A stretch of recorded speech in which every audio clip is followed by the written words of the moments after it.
So let's move on. So this is what's happening. Canada's fastest growing real estate prices aren't in Toronto or Vancouver. So remember, guys, everyone's leaving the GTA and Vancouver, moving to small towns. I'm one of those statistics.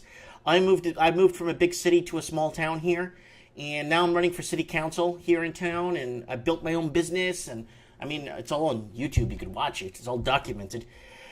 And yeah, more opportunity. Big fish in a small town is better than small fish in a big town, right? Canada's small cities seem to be catching FOMO. Canada's Real Estate Association, CREA, numbers show large cities are seeing price growth taper. Meanwhile, smaller real estate boards are seeing real estate price growth outpacing major cities. Do you remember the article I read for you guys from Prince Edward Island, where they're seeing more homes, more builders, more construction than they've ever seen in the last like 25, 30 years? Like unheard of? Yeah. Oates says, I will join the statistics when I move to Merritt myself. Oates is looking to move to Merritt himself. Oh, it's gonna be huge up here, man. He's gonna lay the tile in my house. Hey, it's a marble flooring here in the house. Okay, yes, you should care about national prices. We know you don't care what's happening in Ottawa. You live in Toronto. Well, you should. National trends are useful for learning about the credit and exuberance in a country.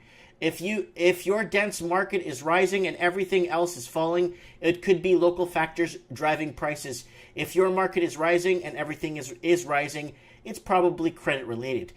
Credit related price movements tend to contract when credit takes a downturn as well. Vancouver real estate is still the priciest in Canada. Canada's most expensive real estate markets are Vancouver, Fraser Valley, and Toronto. Fraser Valley is just east of Vancouver, east of Hope. I live in the Fraser Valley area. And houses in Kelowna and houses in Kamloops are ridiculous. 2 years ago, they were 200 grand. Today, they're like 5, 6, 7, 800 grand. And I got somebody that I want to get on the show here on Skype that's actually from Kelowna, that's actually tracking what's going on there and having him on the show.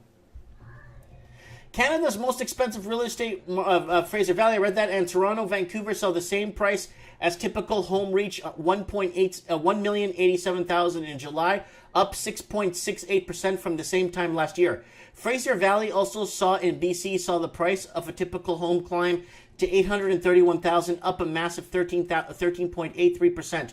Toronto fell to $768,000, down 0.6% compared to last year. Here it is here. So here you go. Vancouver, Fraser Valley. That's pretty much most of British Columbia, right? Because Fraser Valley goes up until Banff or just before Banff. So it's a big region, right? And then you got Toronto, Oakville, Victoria, Canada. Yeah, Victoria's part of BC too.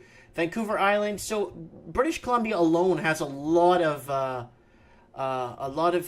movement, a lot of priciness, like very expensive priciness. Okay. Let's keep going. BC has the fastest rising home prices in Canada. Real estate prices are rising fastest in the Fraser Valley, Vancouver Island, and Victoria. Fraser Valley, 13.83% increase, $831,000. Makes it the fastest growing prices in the country. Vancouver Island saw prices climb to $489,000, up 13.75% from last year. Victoria saw their benchmark rise to $672,000. And like 2 years ago, it was like 400 grand or 300 grand. Up 8.24% from the same time last year. All these markets were in BC, with the Vancouver coming in fifth fastest rising market. Here it is, change. Fraser Valley, Vancouver Island, Victoria, Ottawa, Vancouver coming in fifth. Then Montreal. Montreal's on fire now with bidding wars. Lots of bidding wars happening right now. Montcalm, Guelph, and then Canada as a whole. Then Oakville, Ontario. Toronto's going into decline. Edmonton, Calgary, Saskatoon, Barrie, and Regina. And that's the changes. Smaller cities seeing real estate prices rise very quickly.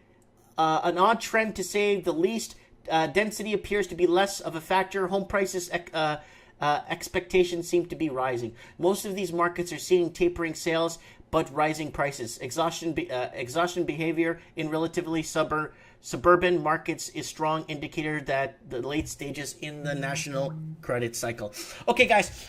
So, like I said, PEI, I read the article. You can look back on their housing crisis. It's a 7-minute video. I talk about Prince Edward Island and what's happening in Prince Edward Island. And I think that the capital percent where I think it's Charlottetown or Fredericton, and I didn't even get that right yet. I don't even know. But it used to be our the capital of Canada used to be in there, in Charlottetown or Fredericton. I'm one of those two. And PEI used to be where the House of Commons used to be, the House of Commerce, or House of Commons used to be for the Canadian politicians. You know, that's where they pass laws and bills, right?